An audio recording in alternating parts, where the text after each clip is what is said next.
Welcome back from the ad break, viewers at home. You are still watching Prime Live, and up next we are in conversation with Sadiyah Sayed, who is going to be telling us about what's it like being a doula. Now, her journey as a doula was sparked by her own birth experience, and she's been a champion for families ever since. Now she's volunteered at Rahima Musa Mother and Child Hospital, completed training in various areas, and even been nominated as a birth hero. Sadiyah's passion and purpose to support families on their transformative journey from pregnancy to birth and beyond. So that's all that we'll be speaking about, and she joins us right here in studio. Assalamu alaikum. Thank you for joining us. Wa alaikum salam. Jazakallah for having me. Thank you so much. So now, tell us about what's it like to be a doula, and what makes this job or role so fulfilling to you? I think because you get to experience being there in the moment of a couple becoming parents. And I always say that a mother never ever existed before her baby was born. So when her baby is born, she's born as a mother, because she never ever existed as a mother.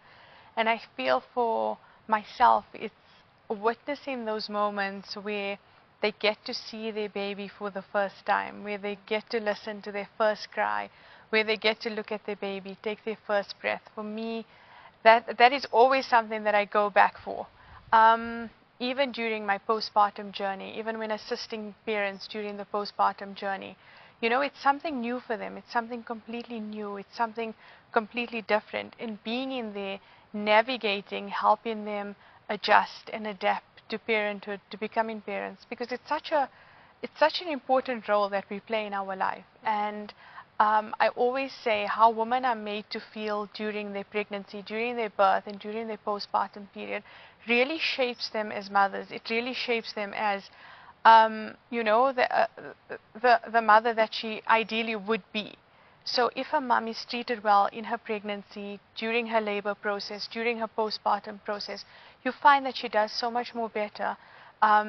There's a very minimal amount of postpartum depression, if any, and it just makes a very, very big difference being there for these new parents, and also not only becoming new parents, not only for first-time moms and dads, moms that have had multiple births, you know, it's just helping her in that vulnerable moment of giving birth, of becoming a new mom, even just breastfeeding, being there, assisting her, helping her, achieving her birth plan, achieving the birth that she ideally has in her mind, helping them be there in those moments, in those pivotal moments. I feel that's what I keep going back for, and yeah, that's my main thing. Just being there to support these parents and assisting them make the right decisions, make informed choices about being new parents, and yes. That is so beautiful to hear. And just speaking on support, please tell us about how do you show support to the woman's partner during childbirth? So a lot of the times we find that the dads are slightly ill-equipped, you know, with regards to what they can do and what they should do and what they shouldn't do during the labor process, because it's also very new for them. They're also very vulnerable. They've never seen their wife in this situation. They've never seen their wife in pain. They've never seen their wife go through this. And for them, because they have that that connection with them, they start giving them sympathy, whereas these women need empathy. So they need to be told, okay, you're doing well, you're capable, you're managing, you know, you can do this. Your body is designed to do this. Your baby knows exactly what to do. So a lot of the times we find that the men become slightly taken aback by the whole situation. It becomes slightly overwhelming, which is completely normal, which is okay. And this is why we have antenatal classes where we assist the dads to be, how to become involved in the whole birthing process, in the whole postpartum process, how they can be more active in the whole postpartum period and the birth process, which makes a huge, huge difference to the way their wife births, because there's certain hormones that's given off during the labor process, during the postpartum, and she can only receive this from her partner, from her husband. And if he's not If he's not involved, then she doesn't have these hormones, which doesn't then allow her to progress during her labor process. So having the dad involved makes a very, very huge difference, and we are advocates for getting the dads involved. As much as we are involved, we love the dads being involved in the entire process. That is so beautiful to hear. And now, given your diverse experience with different families, I mean, I think you have experienced different kinds of emotions, from joy, excitement, tears of joy. Please tell us about those emotions that you got to experience. So as a doula, you get to experience all different types of emotions, like you say, happiness, sadness. I mean, as a doula, you don't only get to experience beautiful births. You sometimes get to experience where mums have miscarriages, where mums have stillbirths, where mums go through postpartum depression. So every new patient that I see, I don't ever know what I'm walking into. I don't ever know the type of emotion that I'm going to be dealing with. So some parents, yes, they're extremely ecstatic about becoming a new mom and dad, and sometimes I walk into a home for a postnatal visit and the mom is completely down and she's struggling with postpartum depression. So yes, in the 17 years that I've been practicing, different types of emotions, and this is why I feel it's so important to be in touch with the way women feel after birth, how she's made to feel in her pregnancy, during her birth process, because it plays a huge role in her postpartum period and later on in motherhood. That is so beautiful. And in your experience, what are the biggest misconceptions that you find yourself having to always clear out or, educate people on? So a doula is a non-medical professional, okay? Doulas don't perform any sort of medical intervention when it comes to your pregnancy, your labor, and your birth. We have midwives for that, and we have gynecologists for that. So yes, we are there for a very huge part of the pregnancy, of the birth, and of the postpartum. But everything we do is mental, physical, and emotional. So we're there to guide the mom mentally, physically, emotionally, making sure that she's okay, that she's managing, that she's coping. Also give her advice based on our research that we've done, helping them make informed choices, not making choices for the patients themselves. And yes, so that, I think that would be the biggest misconception. Can you deliver my baby? No, because that is a medical intervention. So you would have a gynae and you would have your midwife doing that. So we would assist, we would be there throughout the process. But as far as medical intervention is involved, we don't, that would be out of our scope of practice. So basically you are there for emotional support. So you're there for emotional support, you're there for physical support also. If the mom wants to go completely natural, so if she doesn't want any drugs, any interventions, so you're there to offer her all natural pain coping techniques like her massage, your acupressure, her reflexology,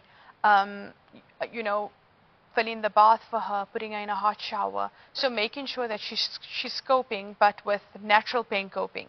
And then simple things like making sure that she's staying hydrated, that she's eating well, she's doing the right exercises to help her progress, to help her get to the point where she actually has to birth her baby. So this is why we're there. So from the onset of labor, from her first contraction, right up until her baby's breastfeeding, we will be with the mom. That is so beautiful. And take us through, I'm trying to understand exactly the journey, right? So someone falls pregnant, and at that particular moment, is that, okay, maybe after a few, obviously, weeks or whatever, is that when they get a doula? Do you want them to be part of, or is it, are you supposed to be with the mom from her pregnancy throughout, or is it something that you only get towards giving birth? Okay. So some moms do prefer having doulas from the onset of conception, where they would want nutritional advice from her doula. She would want weekly massages, just someone to talk to. Sometimes we find that we have a lot of expats that are here and they don't have the family support, they don't have the support of friends, etc. So then they take on doulas for their pregnancy even just for that emotional support, to take them through the emotional support, to give them feedback on their gynae appointments, on their midwifery appointments. So just somebody to talk to. And then the important part would come in where they're around 30 weeks. where then you would then be getting involved in their pregnancy, so to speak, and then you would offer them the antenatal classes, making sure that they're okay. And then from 35 weeks, we would give them different exercises that they would start doing, different diets. So basically getting their babies into optimal position, getting them ready for the birth, teaching them their breathing techniques, and then postpartum. So after their baby's born, be there to show them how to breastfeed their babies, how to bath their babies, how to massage their babies, massage the mums, so giving them that support. So sometimes it's a long-standing relationship, sometimes it would just be, so I have patients that would, at 38 weeks, would call me and say, okay, I think I need a doula for my birth, are you available? And I'd see her once in her pregnancy, and then I'd see her for her birth. Whereas some mums, I would see them from 16 weeks onwards, and then some mums would just use a doula for postpartum. So they would go have maybe an elective C-section and then only require my services for postnatal care. Now, for viewers at home that are watching right now, what advice would you give to expecting parents in terms of the childbirth process, what they need to know about it, and also just parenthood? Make informed choices. It's very, very important. You have 9 whole months to prepare for your birth and your postpartum period. I always say that, you know, we put so much emphasis on preparations for different things like our weddings and birthday parties and anniversaries and all of that. Your birth is just as important. Birthing your baby is just as important. Yes, your baby's nursery and your baby's pram and your baby's car seat is very important. But how your wife actually births her baby, how you actually birth your baby, is going to shape you in so many ways. So use those 9 months to get care providers that align with you, that align with the way you would want to birth your baby. Read up on positive birth stories. Don't only read up on negative birth stories. Remember, this is your journey. This is your own pregnancy. This is your own birth. So create your own story. Don't go on somebody else's birth. Don't go on somebody else's, because don't feel like, oh, because my sister or because my colleague or my friend had birth with this specific gynecologist, so I need to birth with that gynecologist.